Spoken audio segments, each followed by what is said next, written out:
Sir John, me ma NPP executive current if yentu omo for kakra. Sir John party we dada yenim no se wo touch obi a wo hwe no ba akum yenu ansa no wa touch no. Ene NPP executives na aba no ebinom afa ne say as far as oye executive ndi obetima touch obi a Sir John na egu party no. So oye party chairman, so oye party organizer, so oye party secretary.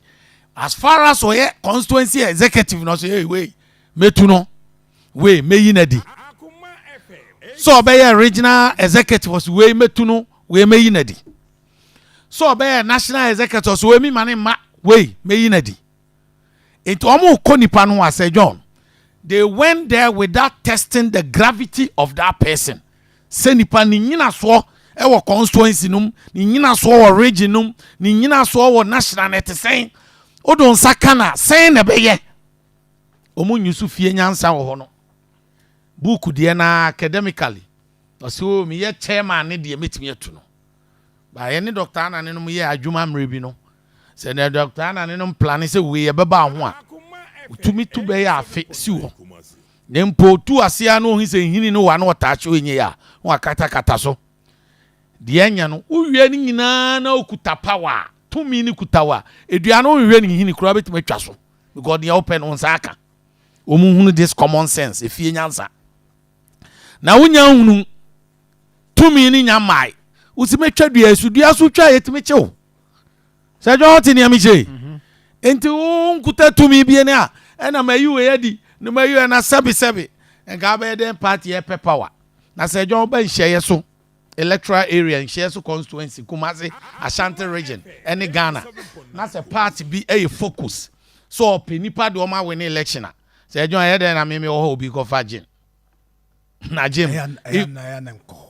oh na asem o ka na mi na no there be kwa de o se me ko Sir John ade nkomori de na o valuable asset be de na wo be kan me meka obetima nya bia Sir John enye no me ko ma meka me ko general election na NPP o power nti onim sa ade be chia me ato aba ye nya campaign Sir John ya we se onim ba me ko general election da ye to me so aba na Esel na J Jimmy omo ti radios ni nyina echi mahwe mo abin abom ma bomo na nsia sub metro election ye ko the same thing omu ko rere chop na Opooman iti na me say samo ba me ho a mo we the gravity of Opooman mo we me nyina so no nya so obi a we ye ma research officer na research fia na wo fie kura me ba election me we ne